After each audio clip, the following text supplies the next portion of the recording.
course, we woke up to a viral story this morning with President Trump dropping an F-bomb. So listen to President Trump today. Says that Iran violated the peace agreement and the ceasefire agreement.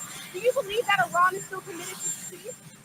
Yeah, I do. They violated it, but Israel violated it too. Are you questioning if Israel is committed? Israel, as soon as we made the deal, they came out and they dropped a load of bombs, the likes of which I'd never seen before. The biggest load that we've seen. I'm not happy with Israel.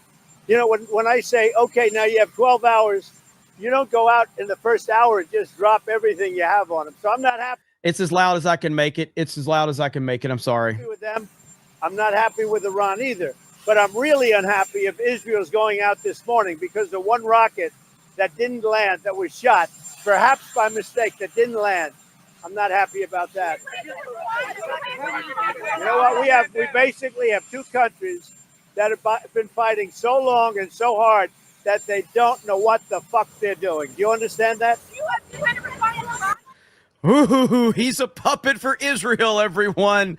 He's a puppet for Israel. Oh, well, he only did it to divert you because we figured him out. Good Lord. Like, I think there's some absolutely legitimate criticisms of Israel. Absolutely. I'm here for it. Let's talk about it. Let's talk about why most of our politicians anyway seem to be controlled by Israel. I have no problem with that conversation. But when you say dumb shit, like Trump is controlled by him and he won't say anything bad, and then when he says something bad, those same people say, well, that's because Israel told him to say that because too many people are catching on to the fact that he's controlled. And I'm like, shut the fuck up. At this point, you can never be taken seriously at all. So President Trump is clearly fed up with this situation right now, and he's letting everyone know. And of course, because of that, because of all things, whenever President Trump does something, we get a ton of memes. So now we're getting a ton of memes. We've had people, Sky News had to apologize. And this is why the mainstream, and I don't really hate Sky News, but the fact that Sky News apologized for President Trump dropping the F-bomb says this is exactly why we hate the media. We basically have two countries that have been fighting so long and so hard that they don't know what the fuck they're doing. Do you understand that? Yeah, we'll just apologise for that language from the US President Donald Trump, who was speaking to reporters. Shut the fuck up.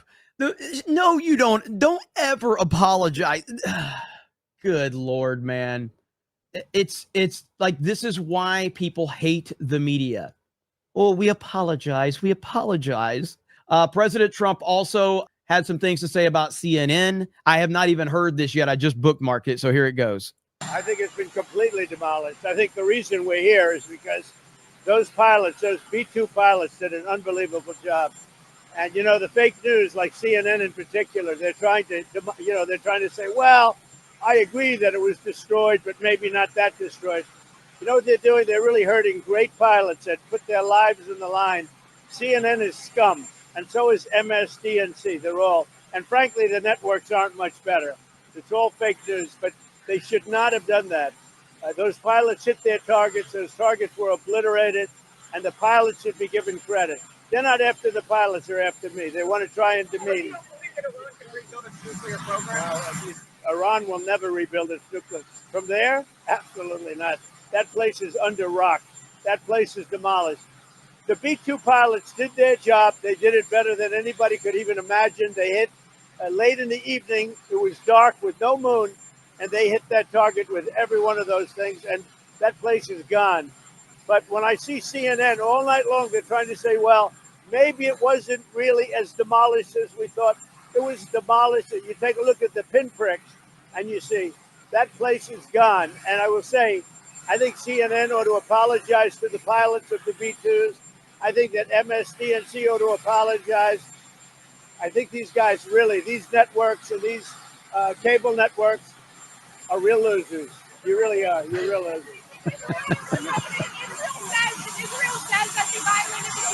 You're gutless losers. I say that to CNN because I watch it. I have no choice. I got to watch that garbage. It's all garbage. It's all fake news. But I think CNN is a gutless group of people. And the people that run it, nobody even knows it's been sold so many times. but the people that run it ought to be ashamed. MSDNC, a guy named Brian Roberts, he heads it. He's a disgrace. He's a weak, pathetic disgrace. I think he is informed today, man. He is not holding back at all. So yeah, it's glorious. It's glorious. Is this it right here? Somebody had it to where, trying to find this one clip. Somebody took the sound out of the back of it. Oh, right here. So here's another meme edit right here. that they don't know what the fuck they're doing. Those two little shits are fighting like kids. If they don't knock it off, I'm going over there to slap the fuck out of them and shove my foot up where the sun don't shine. That they don't.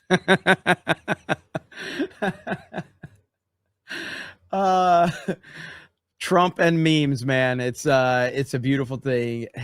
All right, here it is without the background noise. Without the background noise. They don't know what the fuck they're doing. They don't know what the fuck they're doing. They don't know what the fuck they're doing. They don't know what the fuck they're doing. Oh, it's so great. The internet has run wild with this. Now, this was earlier today when so apparently what happened with the ceasefire is that Iran shot a missile. It seemed like it was just like the final one. It didn't hit anything or anyone from what I understand. And Israel decided to respond. When Trump found out about it, Trump was pissed. And Trump said, Israel, do not drop those bombs. If you do it, it's a major violation. Bring your pilots home now. Donald J. Trump, President of the United States. And what's funny about this is then him and apparently Netflix Yahoo had to get on a phone call. Trump was not happy with the situation. Him and Yahoo had a very, very heated conversation. From what I understand, and I've heard a lot of different reports, so it's hard to determine exact. I actually have a garbage CNN video. I want to read what the president posted on his Truth Social site earlier this morning after cursing out both Israel and Iran. After cursing out both Israel and Iran. Wrote this, and I'm quoting Trump. Israel is not going to attack Iran. All planes will turn around and head home while doing a friendly plane wave to Iran. Nobody will be hurt. The ceasefire is in effect.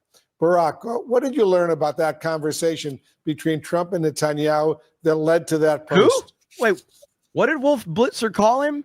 I mean, I mess up his name all the time, but what did he call Netflix Yahoo?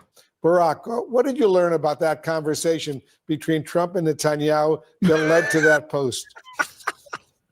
Hi, Wolf. So according to Israeli news official, this call was pretty difficult.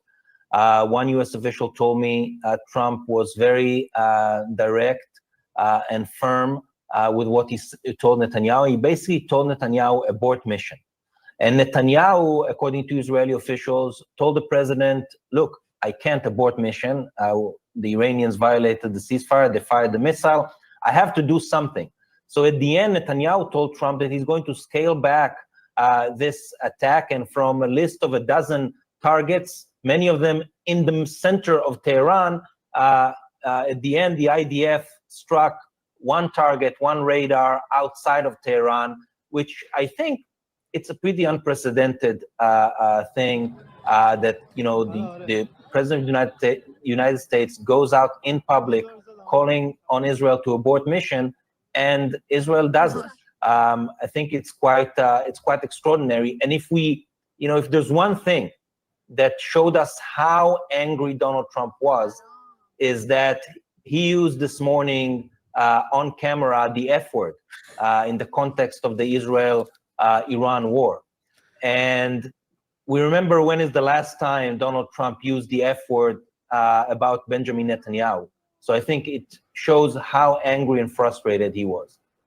Do we know what came first, that Iranian strike on that residential apartment building in Beersheba that killed 4 Israelis, or the Israeli strikes that took place in Tehran?